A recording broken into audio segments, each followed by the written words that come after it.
La controversia entre Paul Scholes y Lisandro Martínez no es un incidente mediático aislado, sino la manifestación superficial de un problema central que ha existido durante demasiado tiempo en Old Trafford.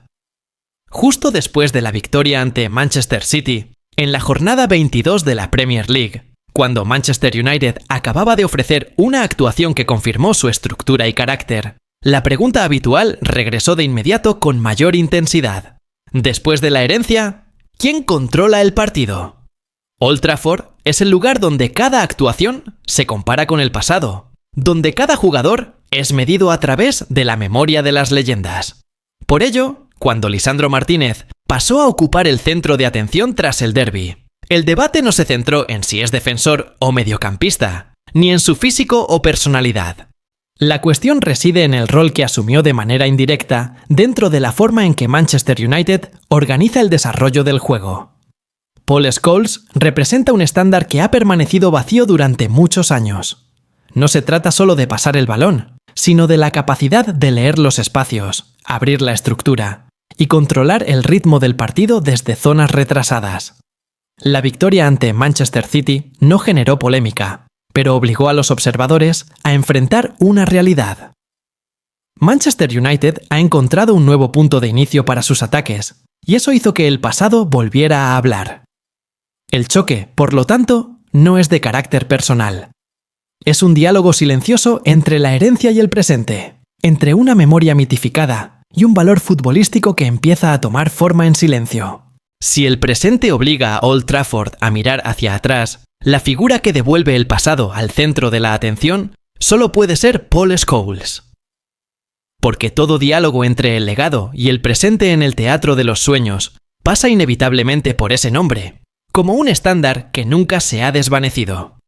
Paul Scholes no existe en la memoria del Manchester United como un exjugador. Existe como el eje de su identidad, el punto donde durante años se sostuvo el ritmo y la estructura del partido. En su generación, Scholes no solo fue sobresaliente, sino que se convirtió en la referencia que hizo inútil cualquier comparación. Zinedine Zidane admitió en su momento que una de las mayores frustraciones de su carrera fue no haber compartido vestuario con Paul Scholes, y cuando se le preguntó por el mejor mediocentro del mundo, él simplemente devolvió la pregunta hacia ese mismo nombre. En la Masia, Lionel Messi afirmó que Scholes era mencionado como un modelo, un maestro invisible que ayudó a moldear la forma de entender el juego. Xavi Hernández y Andrés Iniesta también expresaron en más de una ocasión su deseo de haber compartido el campo con el legendario dorsal 18. Paul Scholes no comenzó su carrera en el centro del campo. Fue delantero antes de que Eric Harrison identificara en sus piernas la capacidad de controlar el espacio en lugar de perseguir el gol. A partir de ese momento, los pases largos que rompían líneas con una precisión absoluta se convirtieron en su sello.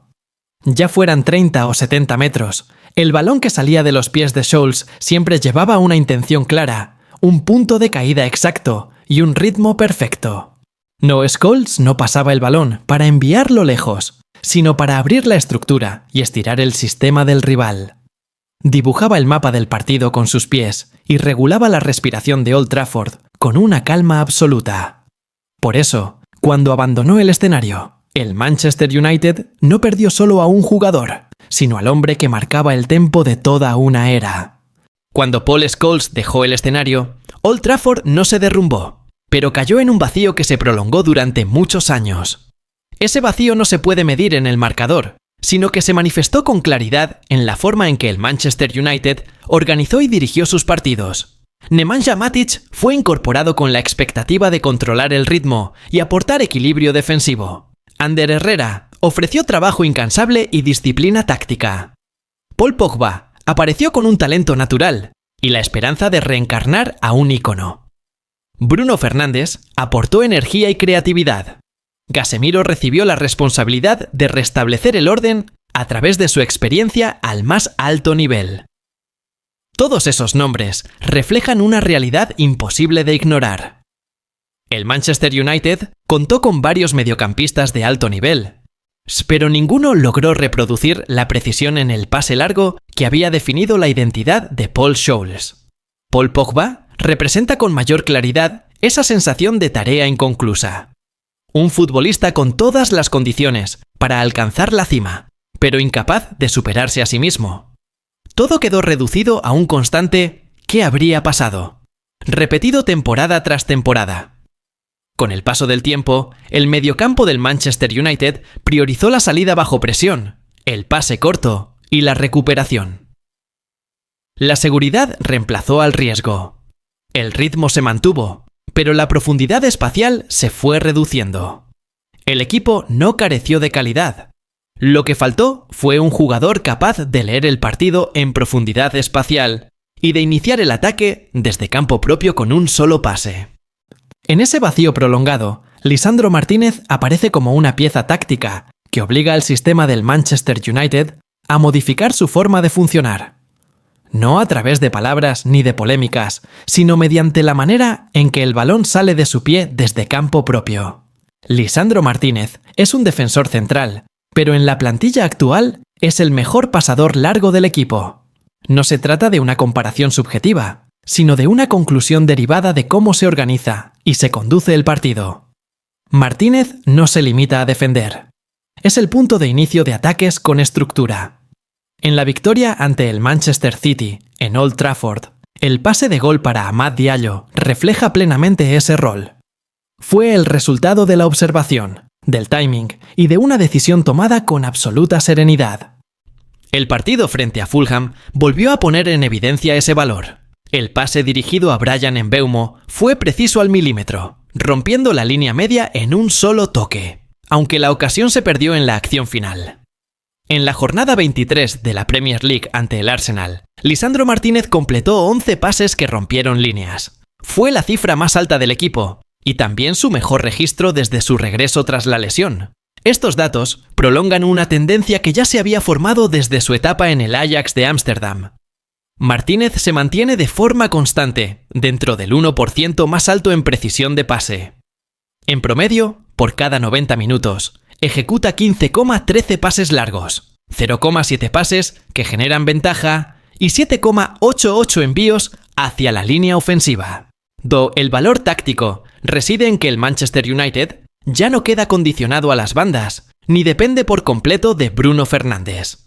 El partido se abre desde la base, donde Lisandro Martínez controla el espacio de manera silenciosa, tal como Old Trafford ha esperado durante muchos años.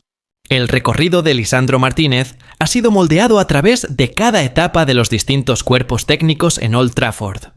Bajo la dirección de Erik ten Hag, se convirtió en el núcleo de la salida de balón desde el fondo dentro de una estructura tácticamente ajustada. Con la llegada de Rubén Amorim, el radio de acción de Martínez se amplió, permitiéndole moverse con mayor libertad y proyectarse hacia adelante como un defensor central con recorrido. Sin embargo, es bajo el mando de Michael Carrick cuando la versión más completa de Martínez es verdaderamente liberada. Carrick no cambia al jugador, sino que le otorga la autoridad para que el dorsal 6 conduzca el balón, observe y tome decisiones según el ritmo del partido. Los goles frente a Fulham y Liverpool, especialmente la acción combinada con Bruno Fernández, nos reflejan de manera directa esa libertad táctica. El espíritu de lucha se mantiene como una seña de identidad inalterable. El apodo de El Carnicero nace de su intensidad, su determinación y su disposición constante al choque, rasgos que en el pasado definieron el carácter de Paul Scholes. Las declaraciones de Martínez evidencian un vínculo claro con el club y una confianza sólida depositada en Michael Carrick. En este punto de cierre, la historia deja de girar en torno a la controversia. Lisandro Martínez no necesita convertirse en Paul Scholes, pero a través de su rendimiento en el campo, está devolviendo ese espíritu a Old Trafford.